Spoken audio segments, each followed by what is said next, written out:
And this is a partner event with ATD Golden Gate, ATD Sacramento, and Gravity Learning, which David is representing us from and speaking. And we are so excited to have you all here because I'm sure everyone was really excited by that title and description. So with that, David, I'm going to let you introduce yourself and kick us off.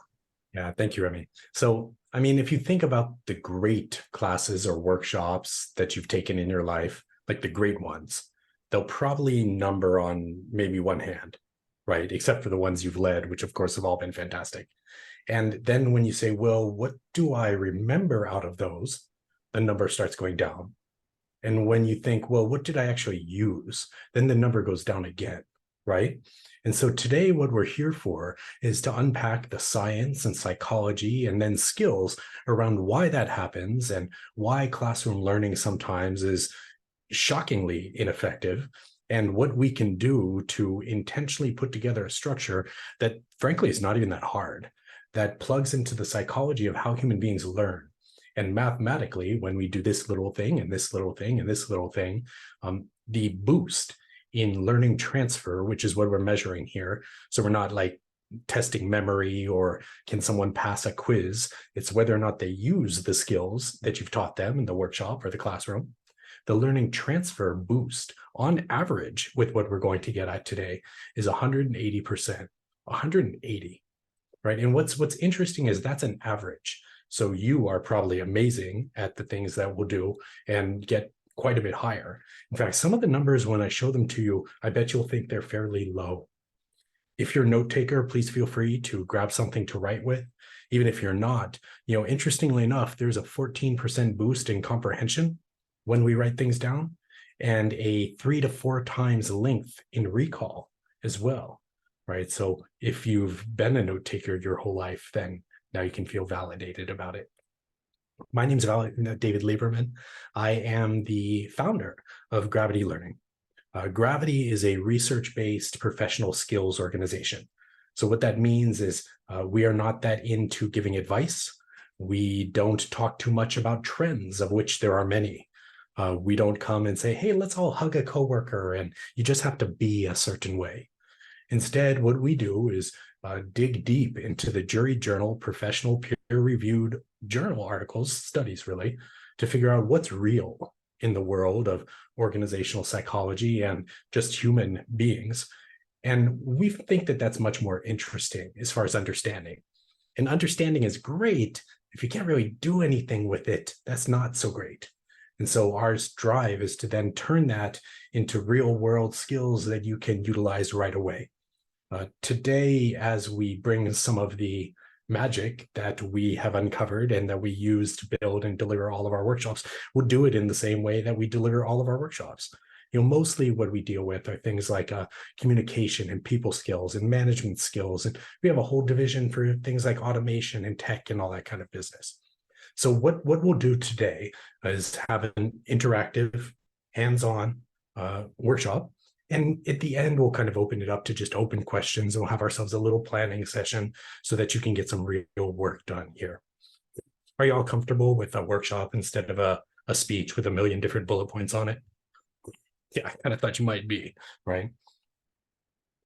By the way, if you have a question, please do feel free to just unmute and ask like we normally communicate. You might notice that I'm not generally watching the chat too much. So, I mean, chat away, America, freedom, you do what you like. And I probably won't see it in there. Good? All right. So let's start here then. Let's start where most good things start. Let's start with a conversation. This is the conversation that we're about to have. You might consider writing it down.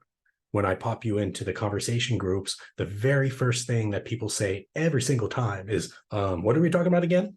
What are we talking about again? I mean, every time, right? Some people pop the topic into the chat, and I prefer to have people write it down. So here's the topic. What's ineffective about that traditional take a class experience? The one and done kind of experience. I had someone from Alabama call it a sit and get, which I thought was hilarious. So now it's on there. What's ineffective about that? So I'm going to pop you into breakouts, and the breakout is basically a two-folder here. You will get to meet the people around you, right? Feel free to introduce yourself and then share a little bit about your thoughts about what's ineffective. Where are we missing out with this traditional type of learning? When we get back, I'll reach out to a couple of folks and get your thoughts. Please, it doesn't need to be a play-by-play. You don't need to take crazy notes and say this person said this and this person said that, right? Just whatever interesting stuff comes up. Good. All right, so we are going to have ourselves 5 minutes. There will be 3 or 4 people in your room. It'll be 5 minutes with a 30-second countdown. And again, it's what's ineffective about the traditional kind of classroom learning experience. See you soon.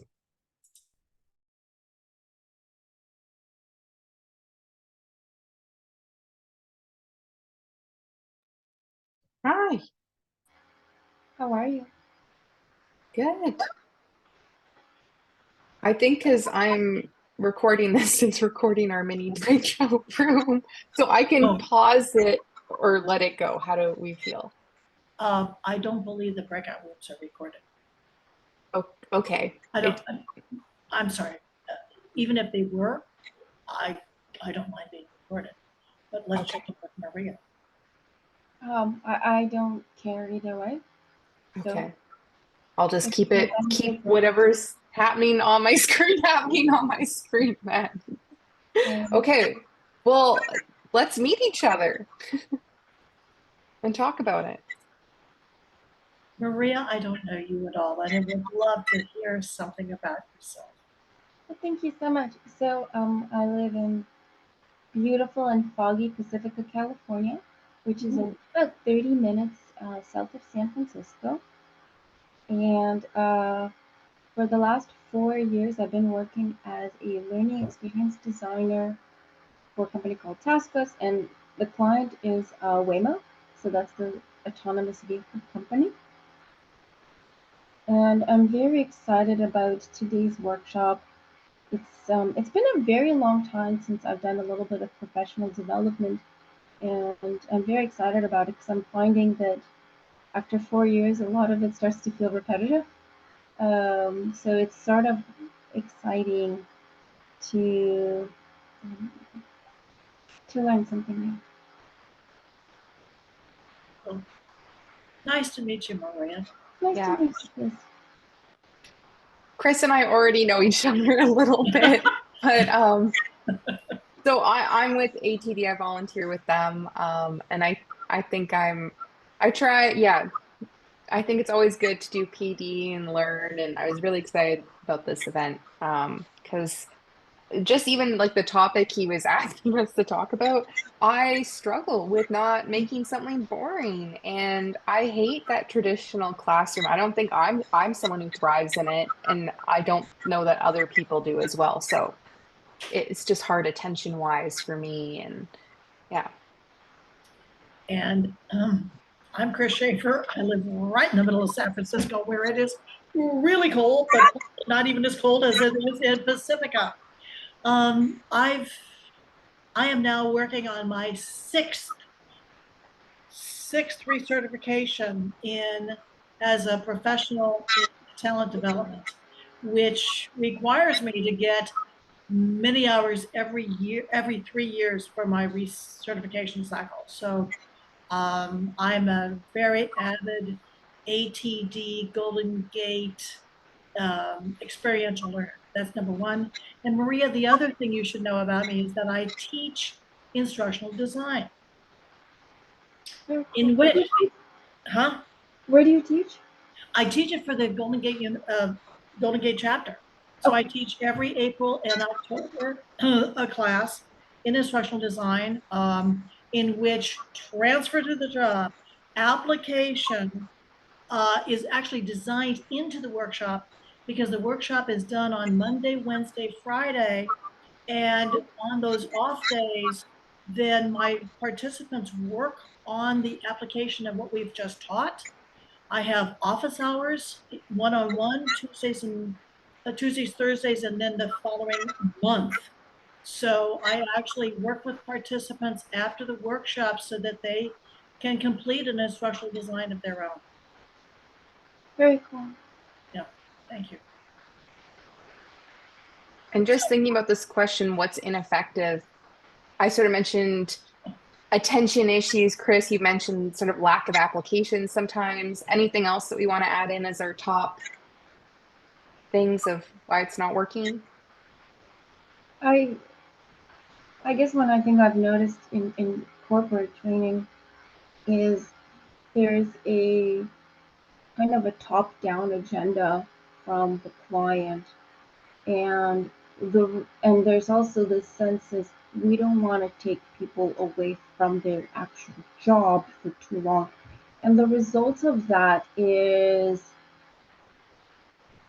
training is measured by how quickly you can get through it. So if you have 2 hours of content, they want to get it done in an hour.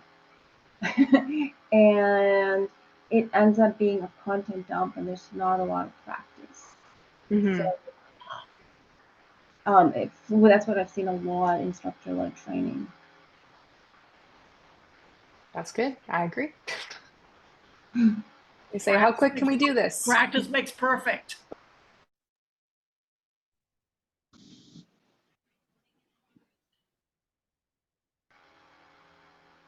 Those breakout rooms are kind of fun, aren't they? I don't know why they are, but they are. Like, it's one of the best things about this type of remote experience. It's kind of neat to hear what people are talking about. Why don't we go to Colleen and to Paul and then Chris, and maybe you can say a little bit about anything interesting that came up or an insight that you had. If you're still thinking about something from the discussion, that's perfect. It doesn't need to be a great big speech, whatever's front of mind. Colleen, can you lead us off? Hi, everyone. Thank you so much for trying to troubleshoot on those closed captions. I do appreciate it. Great discussion in the room I was in, room number 1. We talked about some of the challenges that are going on, was about the, the reinforcement, the lack of reflection, being able to apply those skills, and actually take it into practice so that we learn it better. There was a great phrase that was also shared, was that a lot of times these things, especially when there's a solid instructor that's in front of you, you've got something that's very leader focused as opposed to learner focused, because we also did talk about the different ways of learning, whether it be kinesthetic or like auditory or, whatever. So that's a good nutshell. I don't want to steal what everyone else probably said in their room too. Oh, I love that phrase. In fact, I think I'm going to steal it. Leader focus versus learner focus. Such a strong phrase, isn't it? And when you said there's a lack of reflection, there's no application. I mean, you've been to things where the presenter was fantastic and you walked out saying, that was great. Great. How about you, Paul? What can you add? So it's a number of things that similar to what Colleen and her group talked about. Ours focused a little bit on, sometimes it's content focused, getting through material, and again, not learner focused. One of us works more in online learning than face-to-face, and kind of the online equivalent to sit and get is course that's a click through, just touch all the pages and it counts. And the other thing we talked about a little bit is that it may serve a purpose, but it's rarely the learner. It's often the organization, because you meet a seat time requirement, or you get check marks that, yes, you can go to HR and say, yes, they did hear that this is illegal and that. So, but that's not learner focused. So again, like Colleen's group, we focus a lot of these things where it doesn't serve the learner well. That's probably one of the things that's difficult about it. You kind of hurt my heart, because I really felt that, like, let's rush through a PowerPoint together. Right? Oh, compliance is the best. How about you, Chris? Consistent with the theme, but one of our participants really nailed it. And here's what she said. There's a top-down agenda. And basically, the concept is, do not take people away from their job so that learning is a distraction. Even more so, we can't spend a lot of time learning. So therefore, it needs to be quick. And if the training needs to be quick, that means there's not even time for practice. How many times have you heard that? But it has to be fast, because we can't take people away from their job, right? and they're totally fine with the mistakes that come from not learning, less fine with the hour. It's really interesting, isn't it? And so then the designers need to make a choice. Do we do something that's effective with less content, or do we rush through a whole bunch of content and nobody remembers anything? You know, what's interesting is everything that you said, everything from the just listening to the rushing through content to the non-focus on an actual doing, all of that, when you kind of put it all together, it all aligns with, well, that's not how humans learn in real life. Like, we don't walk down the street and somebody shows us a PowerPoint real quick and it changes our life. That's not how things work, right? So if we are going to get humans learning, we might consider plugging into the way that humans are naturally built to learn. There's a theory, and it is a theory, although there is a fair amount of scientific evidence that shows that it's on to something, called experiential learning. And this is basically the way that it works if you're not super familiar with it. The kind of gist of it is that we go through a cycle when we're learning, and that cycle involves different parts of our brain. In fact, there are some learning studies now that are showing the more parts of your brain that you use while you're learning, the better the learning actually works. Experiential learning says, hey, it generally all starts with some sort of experience. That we experience back in our sensory cortex. Some people say that they can feel their humanness kind of in the back of the head when they're walking around, right? That's where that generally happens. If we're creating some sort of experience before the learning, usually what that means is there's a problem that's identified. I'm pulling back the curtain a little bit. That's why we just had that discussion. The discussion was aiming specifically at creating an experience that identified a problem. Then in real life, you're like, I have a problem. Something's going on. And the part of your brain that starts working on reflection. That's the integrative cortex. It's kind of sort of here-ish. If you pushed into your brain. And that's just sort of where things simmer. You know how it is when you're just sort of thinking a little bit about like something needs to happen about that, and it just sort of floats around in your brain? That's where it's floating. Sooner or later, your prefrontal cortex decides to do something about it, right? When we deliver workshops, you're kind of helping the prefrontal cortex by giving people here's a plan, here's a thing that you can do. And then the motor cortex takes over and somebody does something. And then in real life, that sort of cycle just sort of starts over and over and over again, because you did something, you created an experience, and your brain wonders about it. This is how they think that humans learn now. And what's interesting is there's a lot of research that goes on. And my favorite comes from a journal called the Decision Sciences Journal of Innovative Education. They performed a meta-analytic where they looked at 89 different studies. Can you imagine the work? 89 different studies comparing experiential learning to a control group. They tried to remove every other variable, same teachers, same like content, all that business. And what they found was that the learning outcomes, the transfer of skills into real life, were higher in the experiential learning experiences in every single study, everyone. And what's also interesting is that they were higher up to another half of a standard deviation. Right? If you're not a statistics person, when we measure the impact of learning, we do some really interesting things to get all the way down to ROI. If somebody says, I'm saving an hour a day, that's kind of an outlier a lot of the times, right? We start chopping off results. We say, forget those results if it is one full standard deviation away. And with experiential learning, you're like halfway to getting chopped off. It's so unbelievable. It's pretty neat, isn't it? Hey, before we move forward, I'd love to get your thoughts about this kind of thing. You know, what do you think? Do you buy it? Like, what's your experience? Why don't we let's go to the end. I can say something. I love this model. I know it in a different name, you know, the David Kolb's model. His 4 stages, and I think this is the way to go. It works every time, and you can see real results because you do. I think the reflection part of learning is super important to really understand what you did, and then you get the theoretical part, and then you practice on it. and then you go full circle. So I have seen it work every time in, workshop and skills and in, professional content. And it's just like magic. It's beautiful, isn't it? I love you It's- said it's like magic. It's like The magic. results feel like that. Yeah. What else, folks? Yeah, let's go to the M's. Let's go to Michael, and then maybe, I don't know, Monica, I think like I'm seeing into your head, you've got something there. Why don't you just share what your thoughts are, Michael? This is right down my sweet spot. I'm using a small group model with interactive curriculum. So it's all experiential, reinforcing the message. My favorite theory is the Bloom taxonomy of cognitive engagement, which says apply the knowledge to reinforce it. Repetition. So I'm with you 100%, 181%. We've all been there. Repetition works, applying it works, right?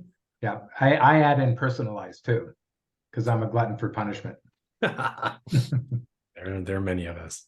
How about you, Monica? What are your thoughts? And then we'll go to Colleen and move on. I agree. I will also say that yes, Michael's using this. I'm familiar with Michael's work and it works great.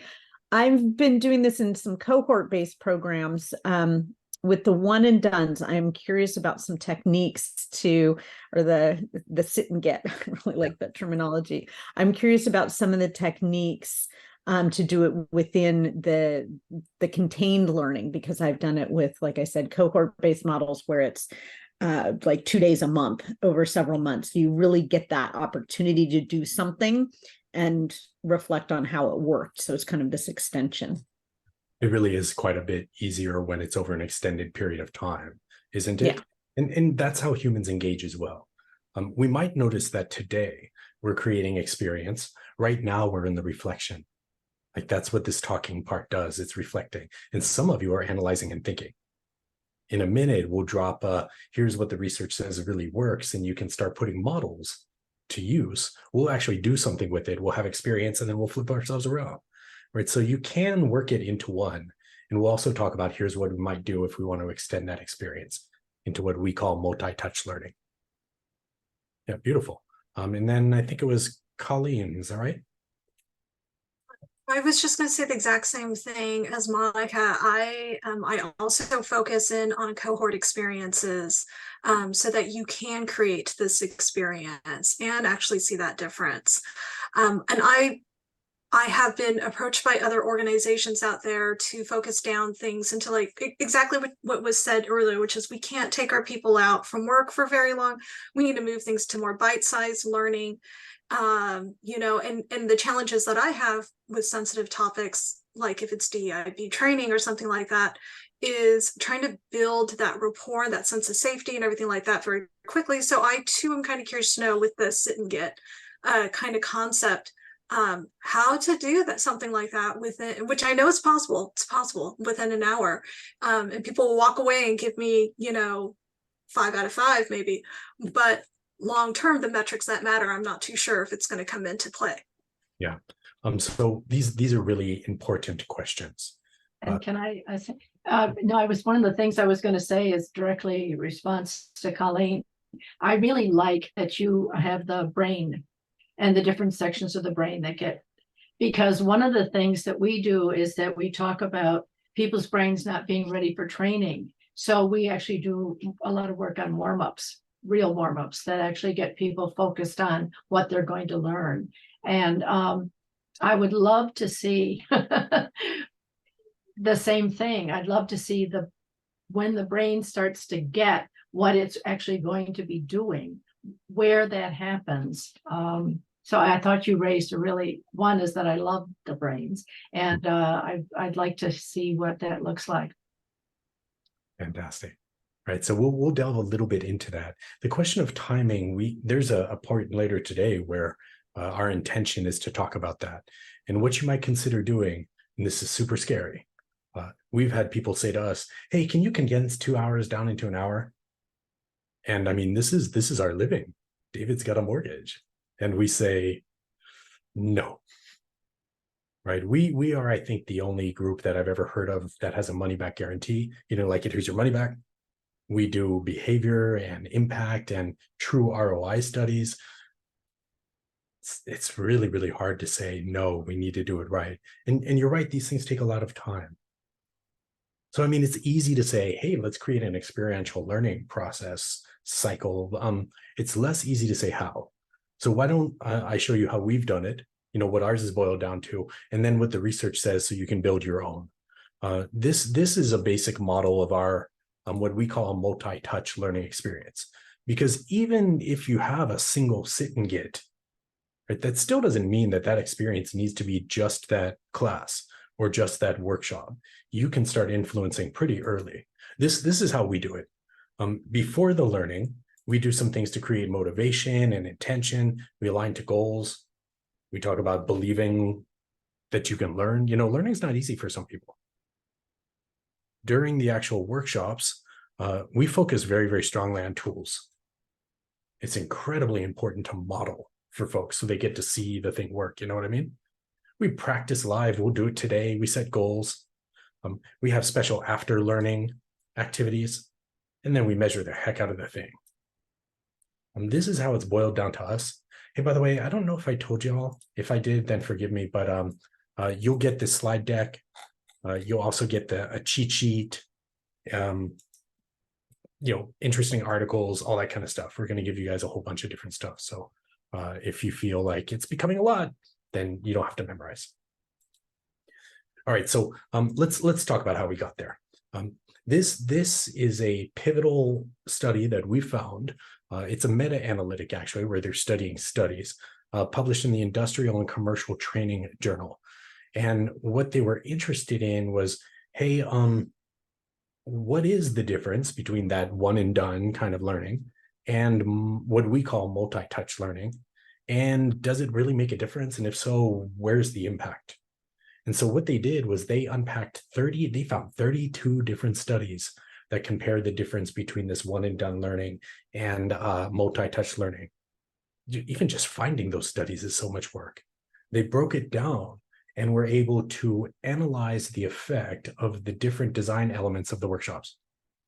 The way that they did is they said, hey, look, if it looks like the designers or the facilitators or the teachers did anything to try to aim towards this, we're going to count it as that.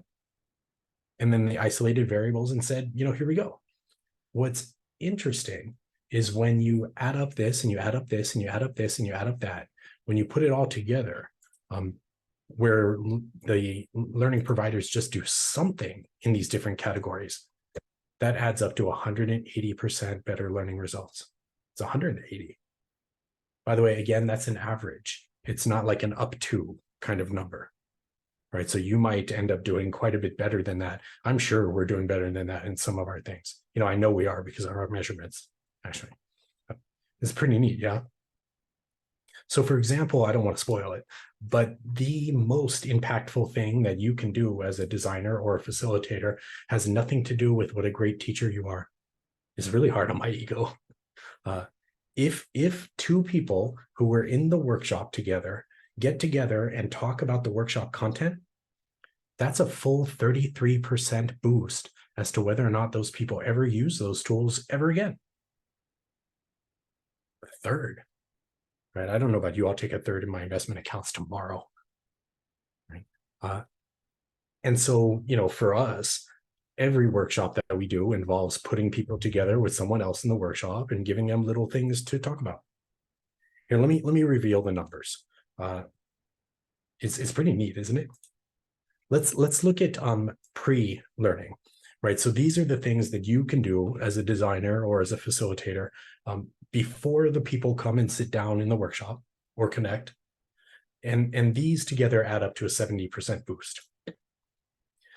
So if you do anything to attempt to increase their motivation before they come in, that's a 24% boost in whether or not they use any of the things that they learn later. If you say, hey, if you learned something cool, would you use it? If you do anything you can to figure out a way to increase their intention to use what they learn, that's 18%.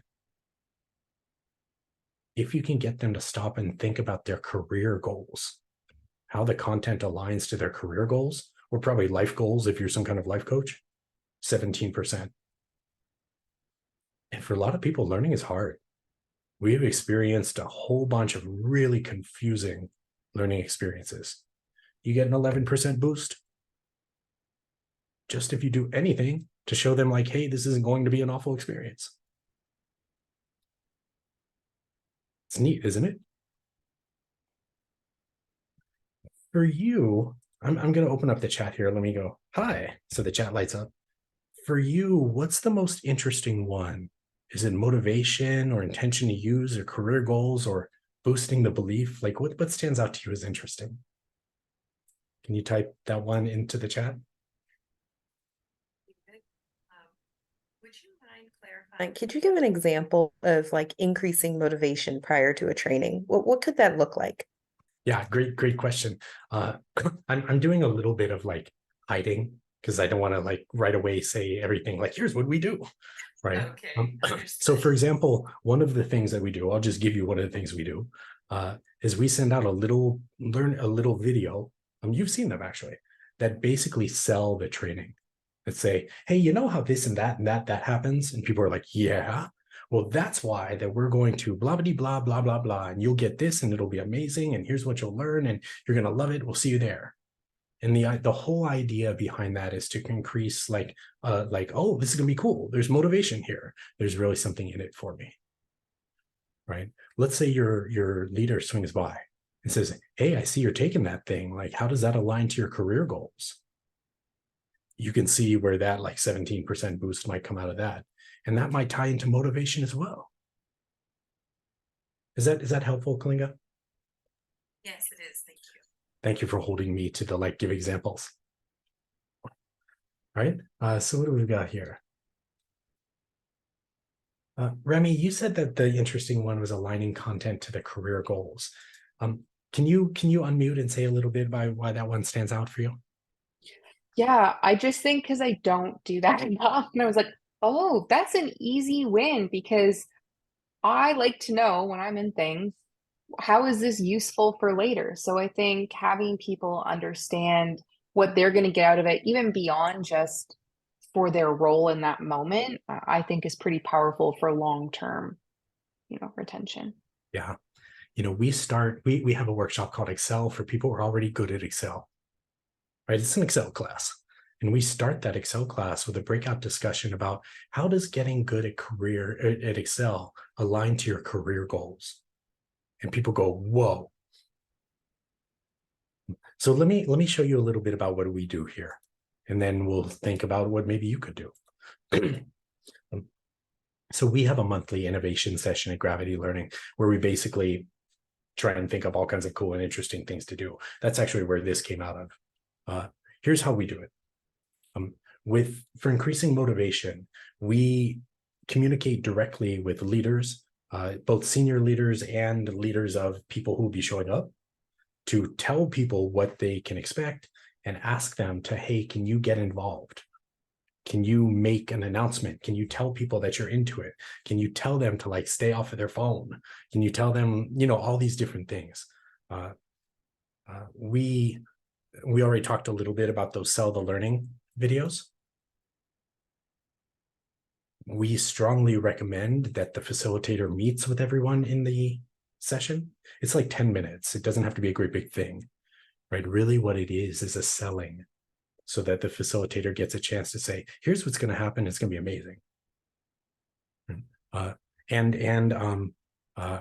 We sometimes have little motivational videos as well about stories and that kinds of things, right? Any questions about the motivation part? Anything I can say more about or expand on? I think the one thing, David, I just wanted to add is, if you're looking at short motivational video and you're like, oh my God, I don't know video editing, like not doing that.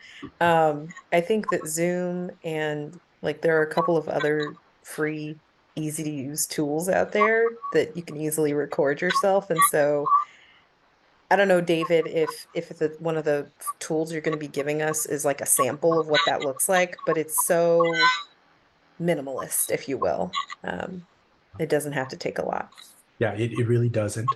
Especially if you're used to talking. I mean, when you turn on the camera, it gets weird the first couple of times you do it. Then it gets very quick again. The one that we use, I'll pop it into the chat right here. It's called Loom. What's cool about Loom is that it's free if the video is under 5 minutes, and nobody wants to watch an 8-minute video about what they're going to do during class. You know what I mean?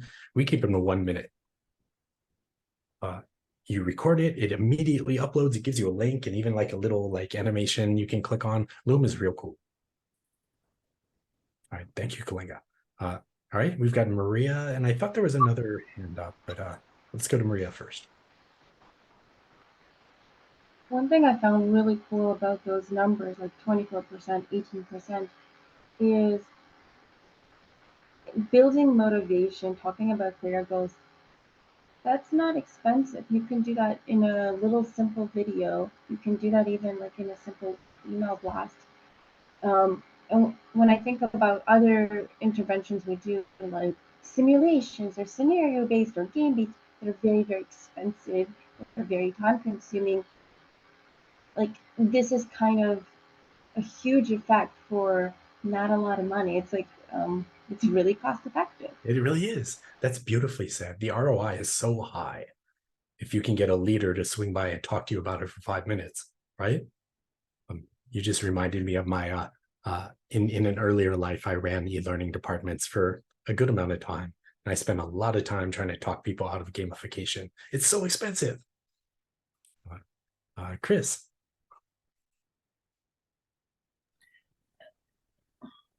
Thank you. I have my hand raised for one question, which was about the video, and you answered it. Oh, I think another thing that's really important is the whole concept of having leadership. Now, I'll expand that, because leadership not only allows you the time, but also has an expectation that you return to the job with something to do or to apply. So is that the full gamut of what you mean in this before learning leadership is involved? So thank you for asking. And so what we directly mean is, let's say that you're doing some sort of organizational learning, right? Where there are people at work. If you can get someone high up in the organization to visibly talk about that learning experience and to set expectations and give it some importance of their position power, man, the motivation goes so way up. You know, it feels so team. If you can get someone's manager, direct manager, to swing by and say, hey, I see you're taking that. Like, how does that align to your career goals? Like, what's that like for you? Motivation goes way up. So we're talking about like immediate leaders, but also way high up. We found that the more work we can do for those people, the more likely they are to actually do anything, right? So we have 5 different templates that people can use and just send out. We will talk to administrative assistants and show them how to send things out in their leader's name if they don't have Outlook set up that way. We sort of take it off their hands and get their permission. It makes it a lot easier for that. Does that answer your question though, Chris? Thank you, David. Yes, it does. Great.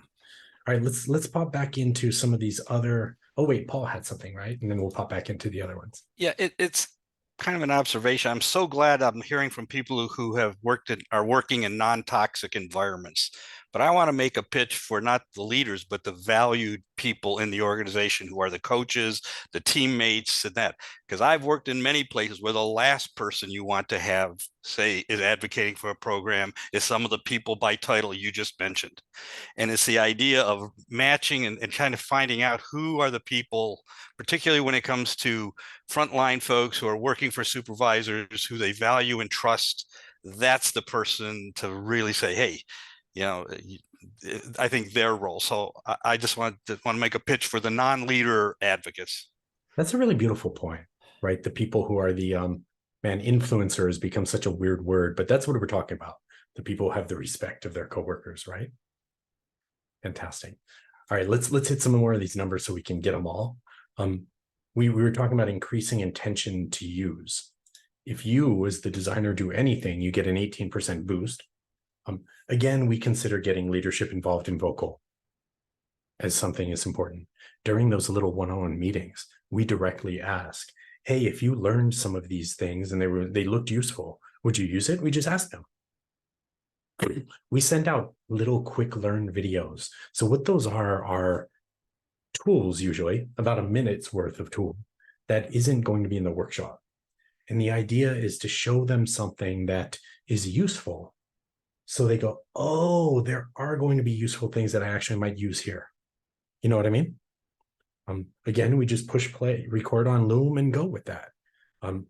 We try to take an easy approach. We spend a lot of time saying, don't forget to smile. You know, the first time you see your recording and you're like, or you're teaching, it's really eye-opening, isn't it? By the way, for those of you who like statistics, about 20% of people, if you don't give them a source, a creditable source, they just won't believe you no matter what. Right. So when we're talking about increasing intention to use, that's one of the reasons that we call out, here's the journal that this comes from. We don't call out like the Harvard Business Review. We try to go as far down as we can. Aligning content with career goals. When we ask managers, hey, can you swing by and talk to them? That's the question that we push the most. And then the ability and the belief to learn is where facilitators can share their failings, which is always fun to talk about. Right? The bonus quick learn videos, like, oh, this is going to make sense kind of thing. This is what we do. Questions about it?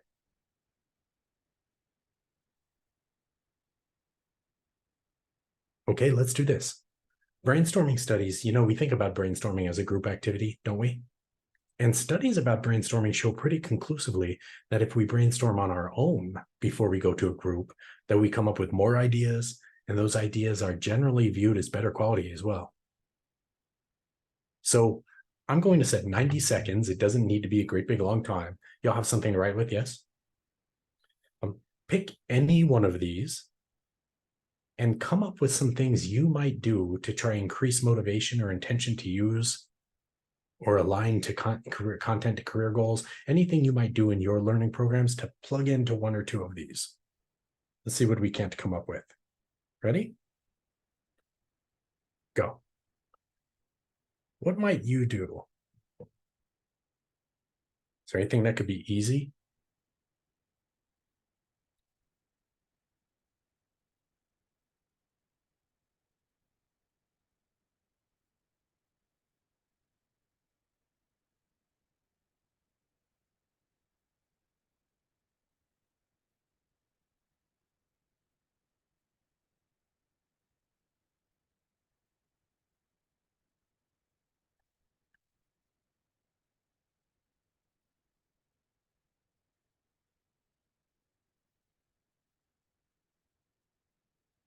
What motivates you?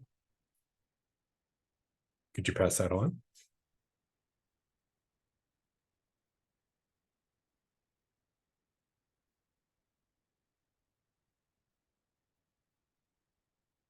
What are the opportunities to communicate with, or in other words, touch people before they come into the workshops, the classes?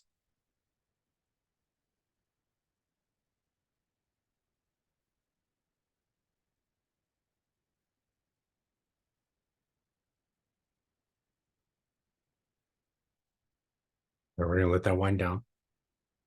Do y'all have a thing or two? In a little bit, we're going to pop into discussions and you can share your favorites with the people around you, and then they can steal them from you.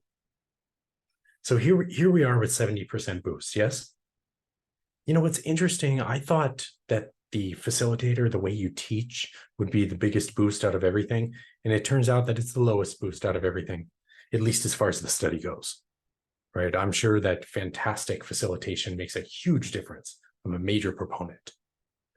And the biggest boosts were, hey, people need to see a thing happen. And then if they don't practice, good luck with that. Now at Gravity, we don't role play personally, we rehearse, right? So we don't say, here's the situation, what would you do? We say, here's the tool, how would you use it in real life? Let's go rehearse. right? So when we talk about practice hands-on, that's how we do it. David, that sounds really interesting. I love more clarity about that, because one of the things I was struggling with was, all right, increasing my motivation to learn. Well, easily I could do a demo with them where they would fail, right? Usually I'm teaching communication skills, and I've always hesitated to do that because, I don't want to, add humiliation to a learning design. However, when they see this would be difficult, I am having difficulty answering you, Sharon. Okay, I need to learn this. So how would I do it the way you're just saying? Here's a tool. How would you use it? How's that? Yeah, so I hear what you're saying about, like, especially some communication things are difficult. For example, feedback. People are so willing to talk about their own judgments. It's very difficult to turn that towards behavior. Every once in a great while, we will do some like examples in front of people, but you're right, they get embarrassed. When adults get embarrassed, they get angry, don't they? And then they hate you. It's not their fault, it's you. Here's the technique that we use at Gravity. We try to head off the mistakes that people make, and we talk about how we've made those mistakes over and over. And we demo the mistakes, not just the positives, if that makes sense. Right? So if I say to you, Sharon, I say like, wow, amazing job, you're the best. That's not feedback, that's judgment. Right? And we're so common for us to do that. Hey, one thing here with this 11%, time management studies show very, very conclusively that the most correlated with actually getting a thing done is whether or not it gets planned for at a specific time. Right? So it's not just about making a plan. It's about making a plan at a specific time. Making sense?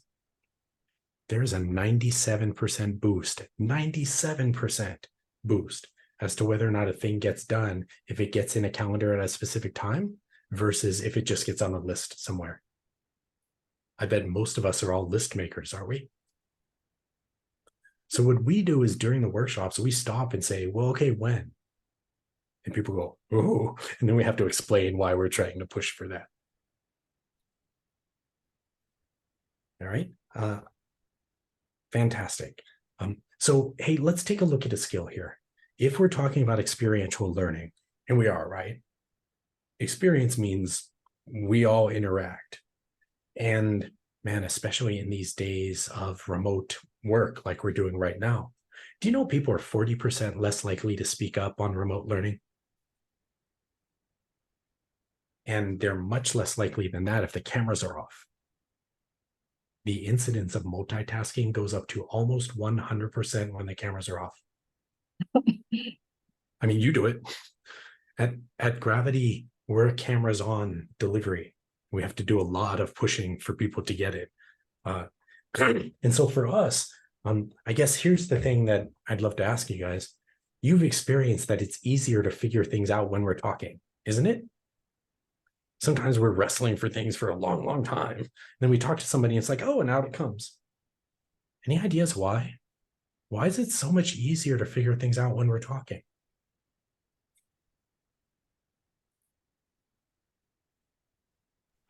I know, right? People that are into that experiential learning, different parts of your brain thing say, well, David, it's because we use 6 to 8 parts of our brain when we're talking that we don't use when we're just thinking. And so you're literally smarter when you're talking. Literally, you're using more of your brain. And so one of our goals as we're going through this experiential session is to get everyone to talk. But like Sharon said, people get embarrassed, right? Nobody loves to get called on. Blah, blah, blah, blah, blah, blah, blah. Melanie, right? That's weird, isn't it? Right? And so there's a fantastic methodology I'd love to share with you that is designed to reach out and get people talking without having them be put on the spot. And if you're one of those like introverted people that needs a little bit of time to think about things, it gives you that time as well. It's a fantastic method. In fact, this might be the big thing you take from this method. It's called set up and pass. Here's how it works. The most important part is avoiding that, like, maybe we can share a little bit about our experience with this or that or that or that. Sharon. And now Sharon's like, I wasn't listening. The most important part is you say the name first. Why don't we reach out to Sharon and Melanie? And now both Sharon and Melanie are like, whoa, we are awake now, right? Then you tell them what you'd like them to talk about and for how long. You might consider just asking for things like thoughts and experiences, and what they're thinking about, what they're noticing. I like to say, what are you noticing? Something without a wrong answer. Everyone has thoughts. And then you say their name again, which basically gives them some kind of clue that, hey, now it's time to start. Yeah.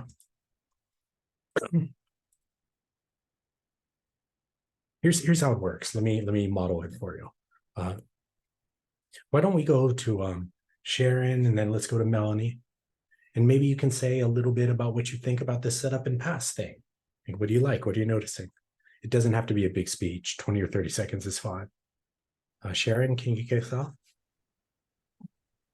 Sadly, I learned by challenging myself and finding the problems and things. So the problem I immediately identified for me is I do work a lot with a lot of introverted staff members who did not like classroom learning when they were in it and really hate it now. So when I call on them and even ask this kind of innocuous question, I'll get a shrug, or yeah, that sounds good. They want the attention off of them, and they don't have very deep thoughts either. So that's been my challenge. That does sometimes happen. We've also had people, over and over and over again, reach out on our evaluations and say, usually I'm that person that just sits there. And the facilitator engaged me and made me be there, and it made such a huge difference for me. Right. I think the big trick is, hey, Sharon, I'm wondering what your thoughts. So it's name first and then just thoughts. And if the person literally doesn't share anything, how do you, not let it be just a big thud? You go, oh, okay, great. How about you, Melanie? Right. There's no need to push anybody. So yeah, Melanie, what are your thoughts about this whole setup and pass? Yeah, I kind of like this model because as somebody who is introverted, who normally doesn't talk during large groups, and can be kind of shy, I guess, I feel like it kind of forces me to, be outside of my comfort zone, and other people may appreciate that too. But, as Sharon was saying, some people just don't want to talk and you just kind of move on, but it gives them an opportunity to speak, right? So I feel like that is helpful for maybe you might be in a classroom situation where there are the people who talk a lot and they tend to, overtake the conversation or take control of, most of the conversation. So it gives the opportunity for other people to speak. That's also one of the beautiful parts about this is it's so inclusive. I don't want to give it all away. I usually take a screenshot of the first breakout and I go by crossing people off. Right, so I don't forget. Okay, hey, do y'all have these 3 steps written down? If you don't, you might take a screenshot.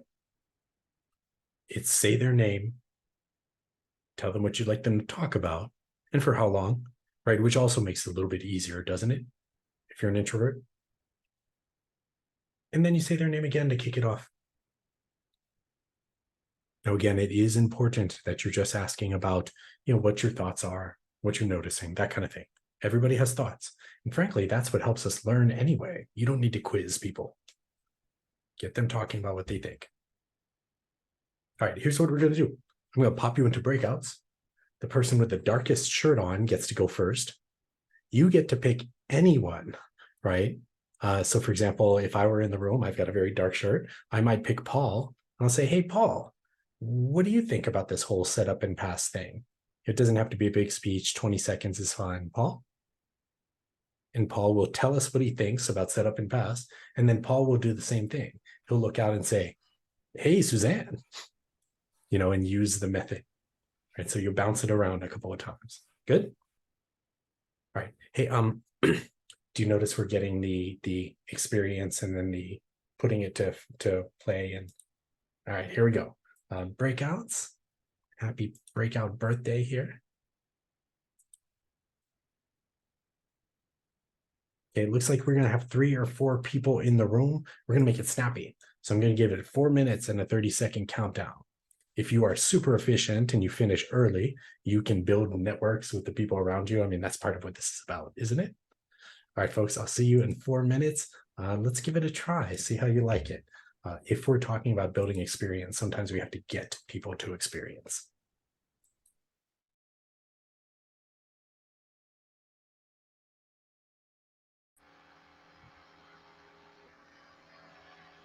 Hi, Maria. Rami. Hi, Sharon. You have the darkest shirt, Maria. Pardon? You have the darkest shirt. Yes, I do. Okay, so then I will start. Paul, can you tell me your recollections about your first ATD meetup? Paul? The first ATD, I didn't hear the last part of that. Your recollections, maybe you can talk about it for like a minute. I think we're supposed to talk about what we think about the setup and pass.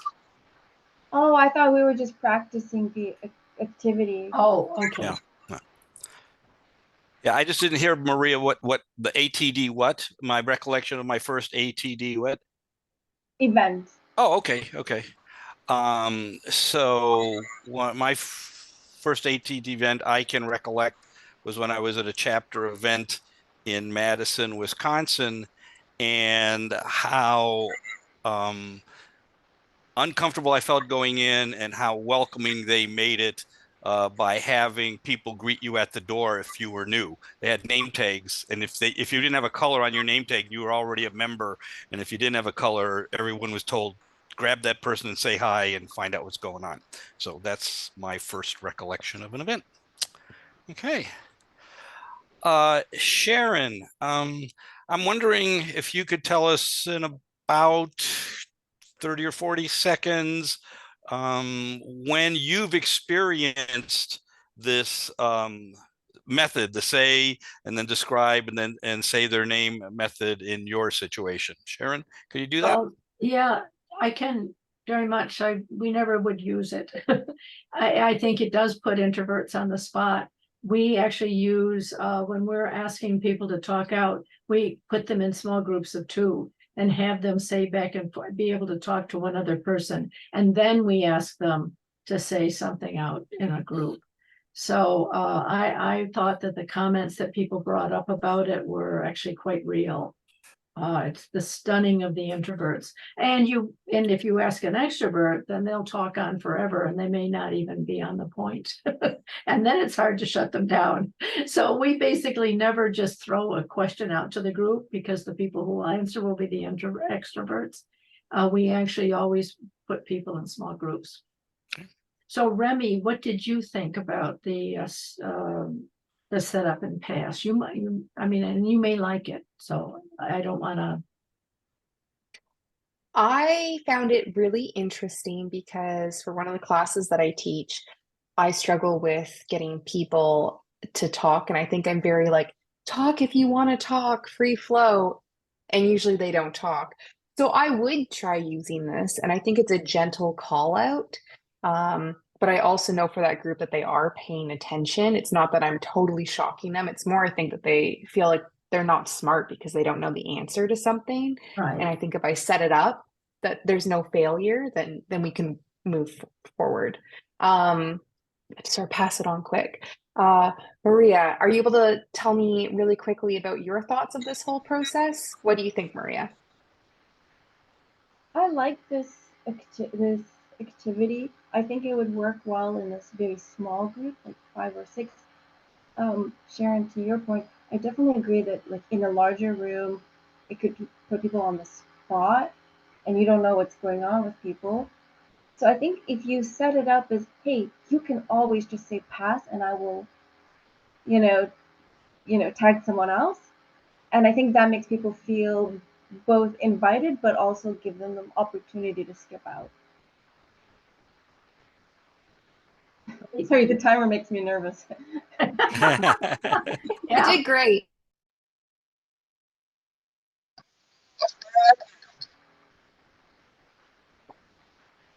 I like to watch people pop back in, pop, pop, pop. It's kind of cool. Let's reach out. Let's go to Heli and then Kalinga, and then how about Remy? And what are you noticing while we're going through this whole setup and pass? You know, what are you still thinking about?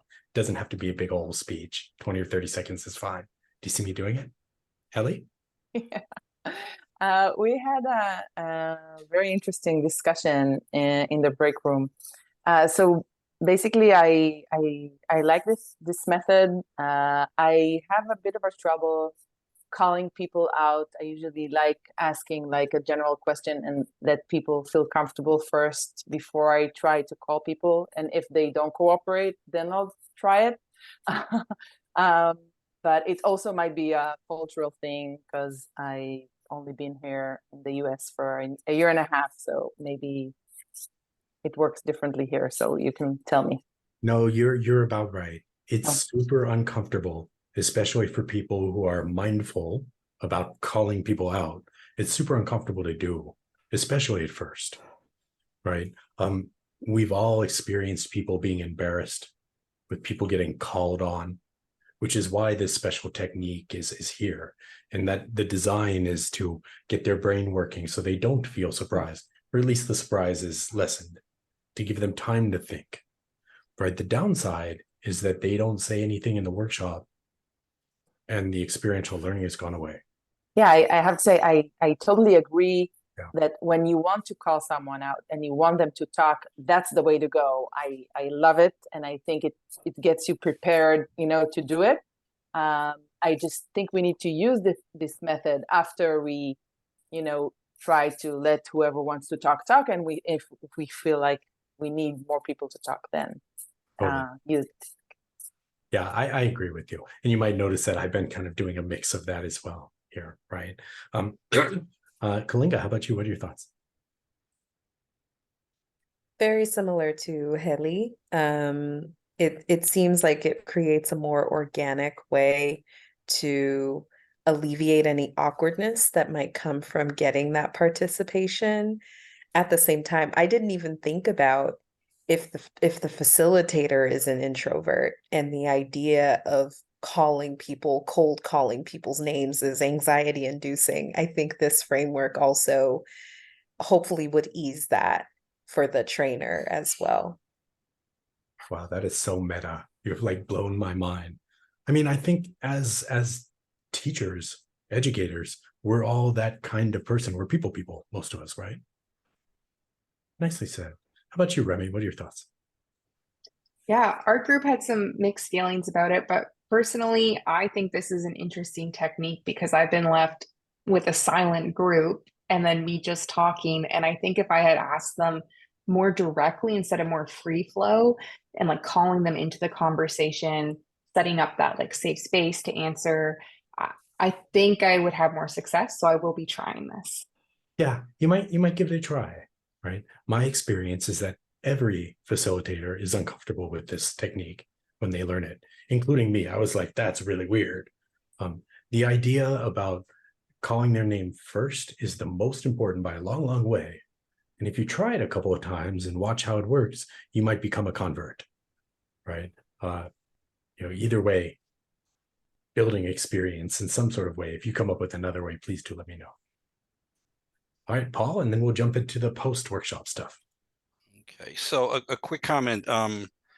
Having done over 1,000 hours of the state-mandated sexual harassment prevention training, 2-hour sessions, my slide deck includes on the majority of slides some two icons that I explained to the group. One is a question mark that says, I'm going to ask someone a question about the information on this slide, your opinion about it, what you've heard about it before, something about it, and then I'll tell the person who that's going to be.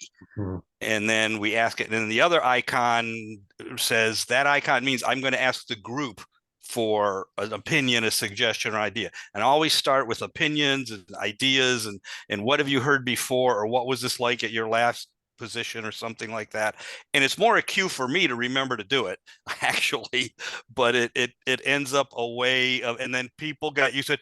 And then I also found the importance of having humor in doing it. Like, I have one question that I say to the person, hey, David, glad you got this question. I've been told this is the toughest question in the course, and you are going to save all of the rest of the participants from any type of angst by answering this question. Everybody picks up. So I think those are things that help with structuring this kind of event. Fantastic. So if I'm hearing you right, you're basically setting expectations that, hey, this is going to happen, which further reduces the surprise. You know, surprise is a beautiful emotional response every time. It's almost never positive, isn't it? All right, let's go to Colleen, and then we'll jump back in just because of time.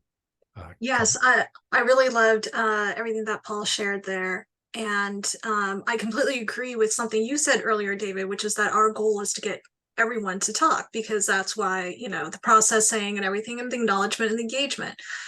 So one of the things we were talking about in my room was about leveraging the popcorn thing. You know, I'm probably one of those sort of people. I leverage a slide too that kind of says, okay, you know, that reminds me that, oh yes, we're going to have a little discussion time, right? But when people see that cue, when I see that cue mostly, everyone knows we're going to have a chat. And so I don't feel really comfortable calling every single person out, and I don't even have the time for it, right? But I do encourage people. I start with someone, and maybe I'll name off like you do 2 or 3 people to kind of get the ball rolling, and then after that I go, okay, why don't you pass it on to someone else? That way, it's not like, oh, Colleen's got it in for me. She totally hates me. She's always calling me. You know, I don't want that effect to go on either. Yeah. So, what do you think of the popcorn effect? I was just kind of curious. I like that idea. Right? If you have a technique that gets people talking, you're doing it right, is basically it. Right? I've said things like, oh, what do you think about what Colleen just said? Right? And that's an interesting thing to do as well. Whereas you're not even putting out anything personal about yourself. You know, the whole point, and you're right, some people don't like to talk, right? Some people also don't like to do their work at work. And if we're trying to get them to take on a new skill, this is how it works in real life. All right, so here's where we're at. We're at 96% right now. And we have put together some things that we might try before the learning happens, during the learning. And now let's look at what happens after, which interestingly enough is the biggest effect. I guess it makes sense that once you've learned something, what happens after ties most strongly into what's going to happen and whether or not you use it, right? So I think I spoiled this one already. When peers meet outside of the classroom about the content, 33%. Biggest boost you can get, period. Right? If managers do anything to show managerial support, that's 25%. Now remember, before we tried to connect the content to the career, right? Which is kind of this big overarching motivational thing. Afterwards, if you connect the content to the job, that turns into really using it. So how does this apply to your job? And then, you know, I thought the big thing would be review. Yeah, review, you got to review. 11%. 11. Here's what Gravity does for these. All the workshops include peer partnering. When we first started, we were like copying and pasting and moving people around in an Excel sheet. Now we have it automated, but the managerial support, how many times have you heard people say, I wish my manager knew this stuff? Right? So we send out emails and little videos to educate them a bit, set expectations, and suggest conversations that they have with that person so that they don't have to make it up themselves. Right? That's a little support guide. It's pretty easy, actually. You know, it takes like 2-3 minutes to write. One-on-one coaching is fantastic. If orgs want to like take it on, you know, what a difference it makes. Connecting to the job is peer discussions about the little assignments that they give themselves. During our 2-hour workshops, we generally have people set 2, little homework assignments for themselves. They're like 10 minutes. It's not a big thing, right? The idea is to build some accountability because they know they'll be talking to somebody about it. And then they get real world right away. You know what's interesting is when you tell them that, hey, we're going to reach out in 30 days and ask you guys, are you using any of this stuff? Just telling them increases the instance as to whether or not they actually use it. Right? Kirkpatrick would be super happy about that one. Right? And then we've got coaching again. Reviewing the content, we send out little reminders. Remember this stuff? There's a statistically significant increase in recall when you do a pre and post test.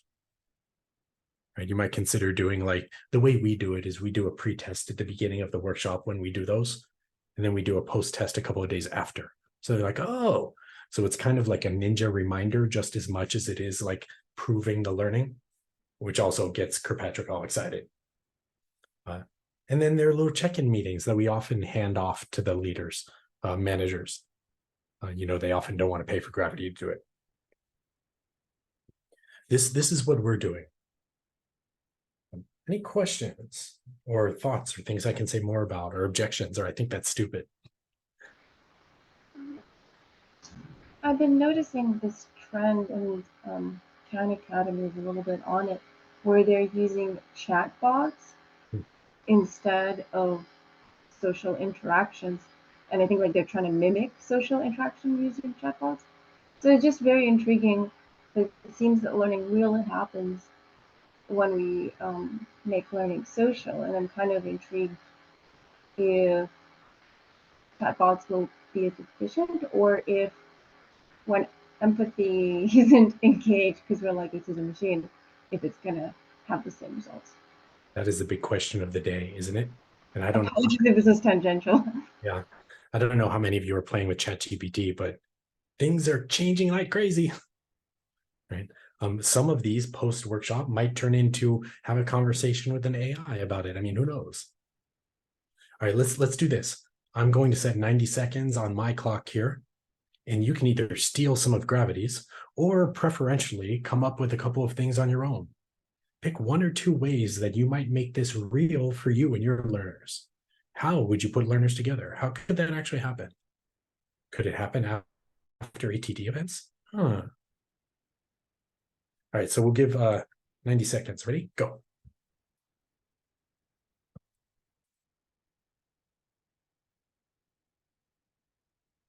Well, it's almost 7:30. That's the best time for brains working.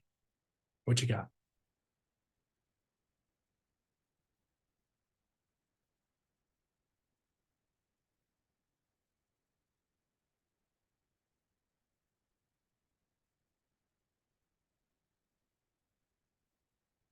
How could you get managers involved?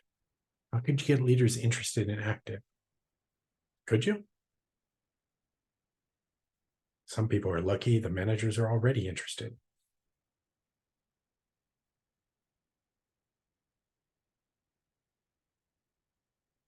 Another 30 seconds. Do you have one more idea in there for one of these things?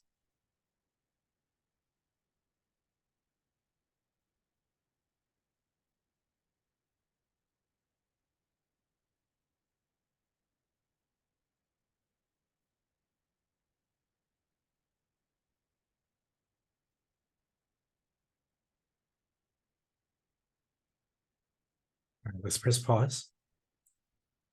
Earlier, we were talking about brainstorming studies, and that brainstorming on our own is more effective and you get more ideas. And, there's none of that, like, there's no dumb ideas. I mean, we all know there are dumb ideas, right? What tends to actually work the best is when we brainstorm on our own and then we bring ideas to the group. So that's what we're doing right now. And when we pop you into breakouts, this will be the last breakout. I know you're so sad. And here's the goal. The ideas that you came up with that you like, share those. There are going to be 3 or 4 people in the breakout, and we are going to have about 5 minutes here, right? So when there are 5 minutes and 4 people, and educators sure can talk sometimes, right? So if that's you, you might be cognizant of it. So let's make sure that everybody gets to go. Good? All right, so you will share the ideas that you came up with that you like about either the post or the pre. Let's get ourselves 180. I'll talk to y'all soon.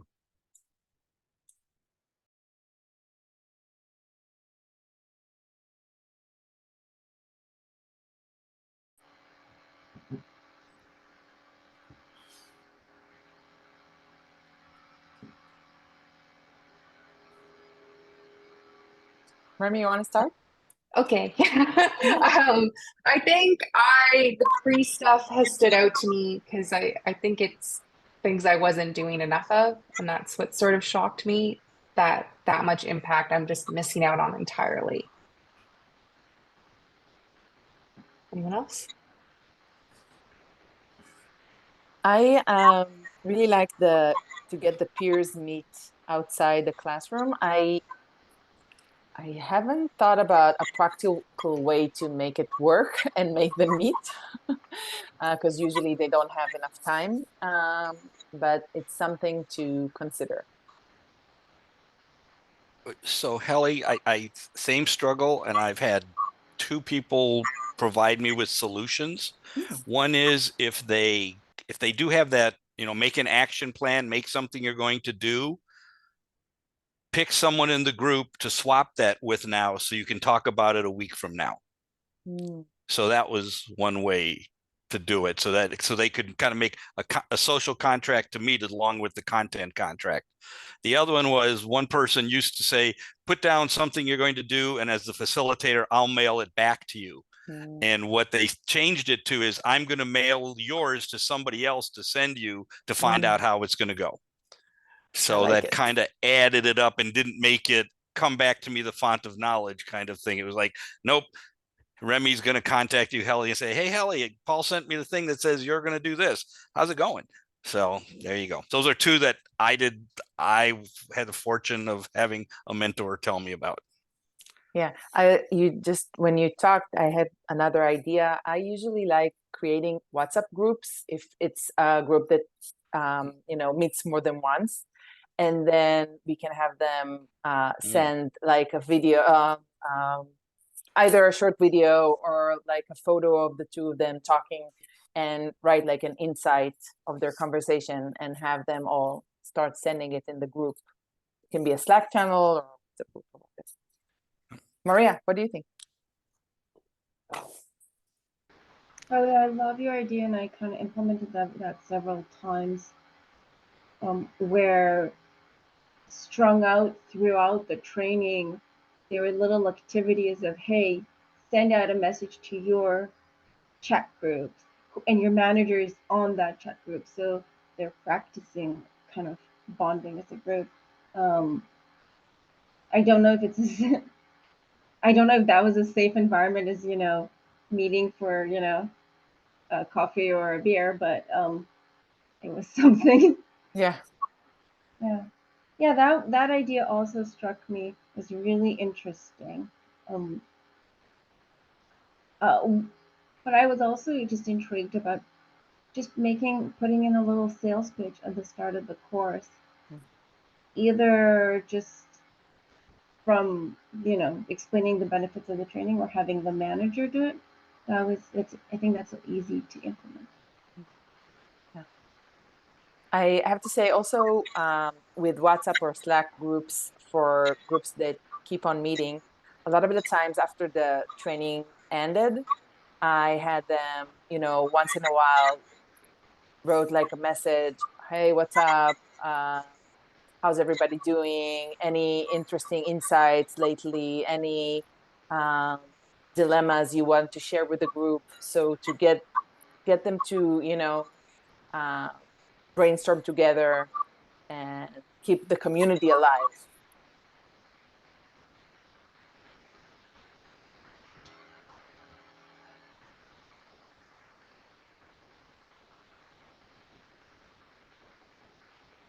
Kind of Any other interesting. thoughts? Yeah, Maria. Well, my master's program, they have a Facebook group, and it's very active, and I do see a lot of networking events posted there. And I did a certification program, and it's nothing. There's no sense of continuity. So it's really interesting, the thoughtfulness that one program has rather than the other.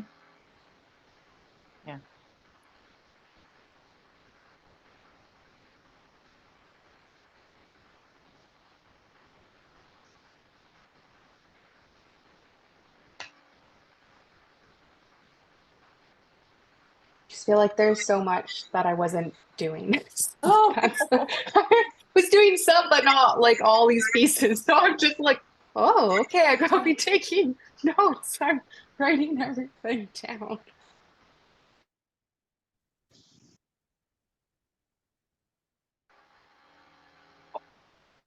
It's pretty interesting, isn't it? Some good ideas. Would it be a good amount of work? Are we looking at a lot of work here? Probably. Is it worth it? Well, we know what it's worth. It's worth 180%, right? But forget that. Forget doing all of that. How about if you just did something to help people be more motivated before they came in, and then you put people together afterwards to talk about the learning? That's 57% right there, right? And then if you decide to build yourself a fancy dashboard, then you can put things like this in front of clients. This is one of the Gravity dashboards. And you can point out things like, hey, 92% of people say they're actually using it. 88% say there's a visible impact with it. It's neat, right? To have those kind of real numbers. And you don't get those numbers unless you can get people to actually use that stuff later. That's what we're in here today. I know it's a lot, which is again why, I unshared and I'm resharing right again. Here's the page for this event. We've got the quick reference card here, which is basically like a cheat sheet.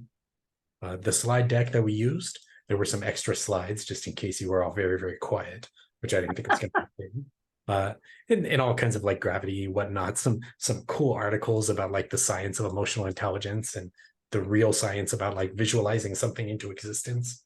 It's fascinating stuff. And let me give you that link right now. By the way, I knew you were going to be a great group, and I mean, thank you. You know, you never really know what you're going to get going in as a facilitator. So, well, we want to thank you too. That was really terrific, David. oh, thank you so I mean, much. you brought a whole lot of different things to something that we've all been thinking about for a long time, and in quite an integrated way. I loved it. That was really terrific. You are my new favorite person. What I mean is thank you so much. I mean, the idea that there's a guide to it, that it doesn't have to be like go be good, that there can be a right. That's what we love. Do y'all have the link in the chat there? We'll try and talk Remy into sending it out later afterwards. And hey, for Gravity Learning, I'm David Lieberman. I know Remy has a couple little things to say. Thank you so much, folks. It's been a pleasure. Thank you so much, David. You were amazing. I think everyone's walking out of here with things we should think about doing differently. I know I am. And man, you just have a good way of facilitating. Absolutely love it. Can see why you do what you do successfully. So that's great. With that, we just want to, I'm going to put a link in the chat for feedback.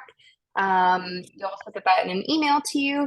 And with that, we'll just sort of tell you some events going on.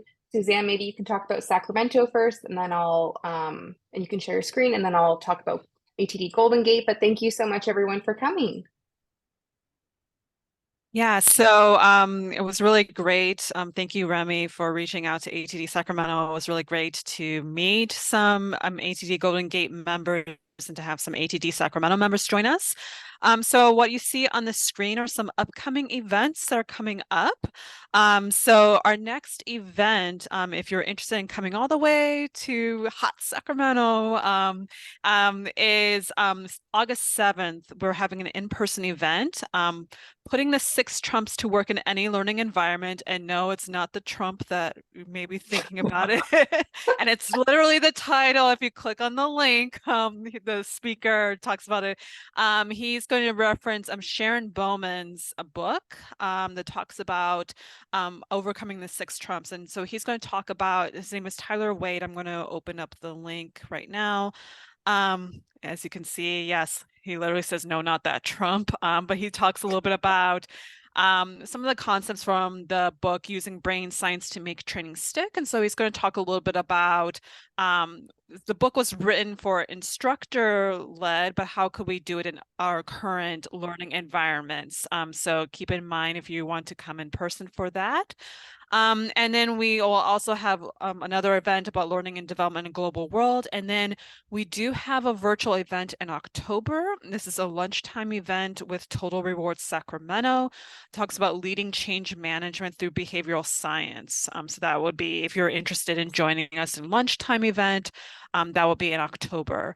Also keep in mind that we will have, we may have a conference in early November. So just be on the lookout if you're interested in either presenting for us or joining us on that day. So that's what's going on in Sacramento.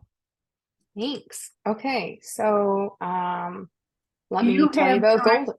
You have direct go- access to our emails? Remy, is it possible that she can start sending things out to us?